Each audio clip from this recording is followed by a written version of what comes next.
If you think making the Marvels theme song out of an old-timey ragtime tune is enough to make me enjoy sitting through it, you're wrong. But pretty close, though. Nice try. In case you confused it with Chicago, Kansas. The ghost town, not the bands. Just to clarify. We never want a sin to be vague. Our nitpicking is always specific and never confusing, and it shall remain so. Get back, someone will see you. You don't exactly blend in. Neither do you. You're wearing trousers, heathen. When he's back where he belongs, atop the TVA, you and I will be right by his side. Well, sides. You can't both be right by his side because that implies you'd be standing on the same side and one of you would be physically closer than the other. So one will stand on the left and the other on the right, right? Right. Well, how much time do we have? OB will now pause for a second as he remembers they need to keep the countdown vague enough to stretch the pacing to fit 6 episodes. So you'll never know to the minute how much time is left. Just that they're in a perpetual state of about to die. No one's gonna die. Mispronouncing everyone. Why would you go to the same place twice? I don't know, because it's like 3 a.m. and you live in a small town, you're a little drunk, and Waffle House is the only thing open for like 100 miles. Is that a good enough reason for you, Loki? Not adding in Miss Minutes' legs. She has legs. Where's your sense of journalistic integrity, the Daily Chicago Press? You draw the subject of your front page story legless? Disrespectful. You're a man of action, which is fine.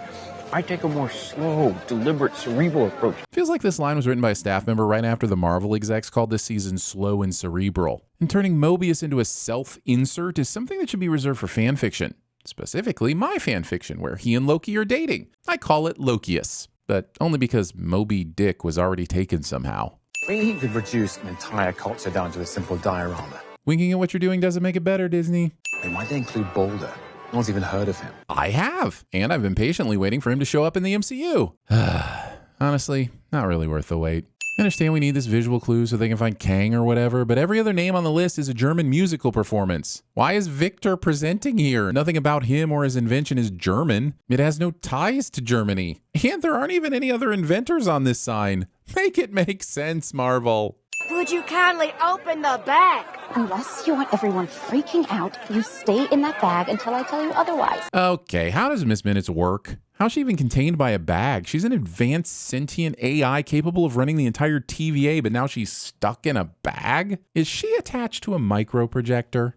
Don't let them see you. Even though I'm not sure why they need to hide, can't the man who makes all the illusions disguise himself in Mobius so Renslayer wouldn't recognize them? We already saw in Thor 2 when he turned Thor into Sif that Loki can project his illusions onto other people. Why does the Magic Man continue to not magic? And just what would you know about the future, boy? Racist hecklers who interrupt stage performers. Actually, just go ahead and throw us in there for the non-racist hecklers too. With my device, the wattage Edison uses to light a single bulb can light the whole of Chicago! Using your device to back Edison instead of Tesla. Didn't you watch The Prestige, Victor? Edison was a jerk. You don't want to help him. Laugh it off as pure science fiction! I would, but the term science fiction wasn't actually used until the 1920s. And since you haven't technically been to that decade yet, you shouldn't even know the phrase. Welcome to the future, my friend! He says as the entire machine starts sparking and goes out, but everyone keeps applauding, I guess. I should give them a break. They're probably bored as shit. What are they even doing with their lives besides dysentery? Also, why does Mobius look impressed? He nearly got skinned alive by the real version of this machine. It's like me going back in time and being impressed with a typewriter. You can't trust a variant of He Who Remains in the TVA. Yeah, that'd be like trusting the variant of Loki in the TVA. Huh. What happened in season 1 again? It's hard to tell what Bill Timely slipping his accomplice here, but I take issue with its singular nature. He just helped Timely make a grand. He's getting ripped off. How about we settle this outside? Man, he stepped on your shoe. Since it's the 1800s, it's probably caked in horse shit anyway. Let it go.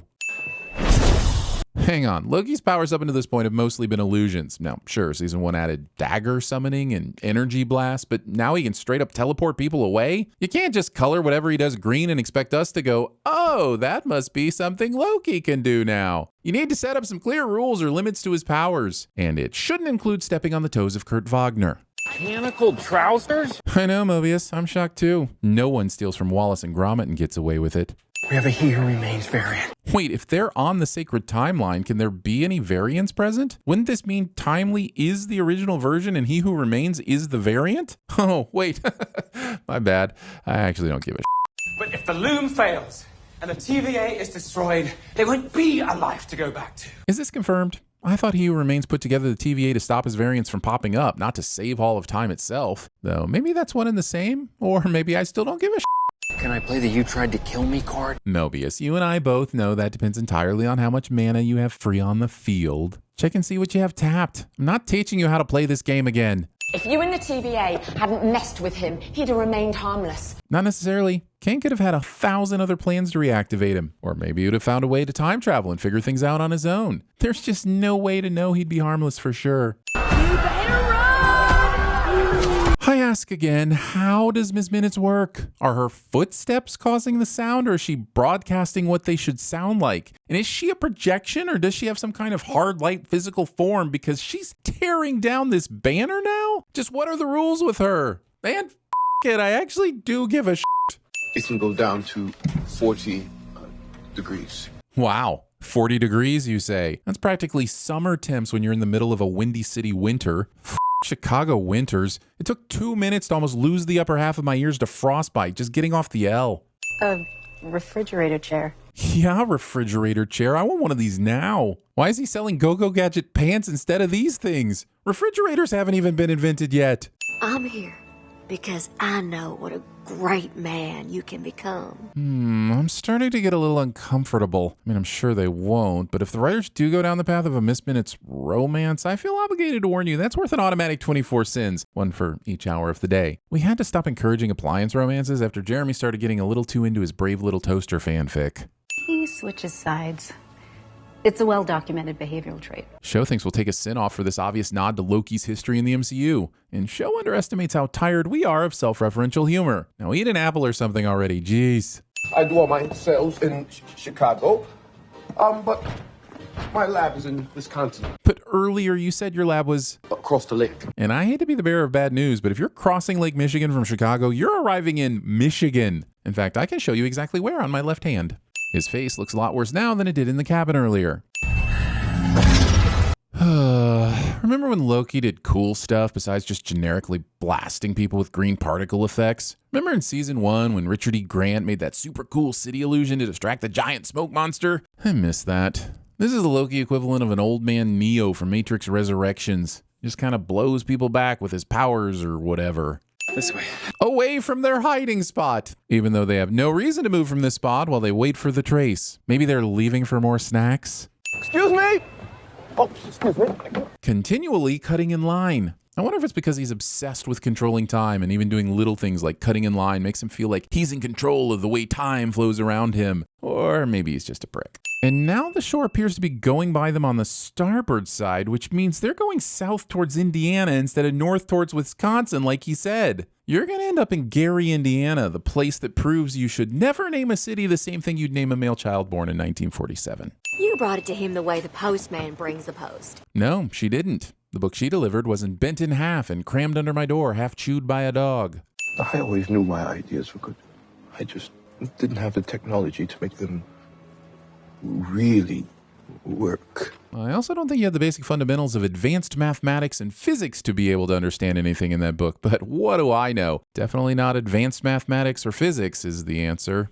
Betrayed by your allies, dropped into the middle of a lake while you're sleeping, and not a single curse word? I'm not buying it. And she instantly starts rowing? She's so determined. I mean, look at how hard she's rowing. I don't want anything in life bad enough to row that hard. Hell, I don't even want to not be stranded in the middle of a lake bad enough to row that hard. I'm sitting this because it makes me question my own lack of ambition. I have a seat, float. Offering your sentient AI an ice cream float when you know she can't taste or touch the magic that is ice cream. Or can she? You're so much like him. Well, yeah, kind of is him, or will be. Aren't AI supposed to be smart? Is there a sketch of me in that journal of yours? This entire paint me like one of your French horloge bullshit. Why didn't you allow me a real body? Clock blocking your clock tease.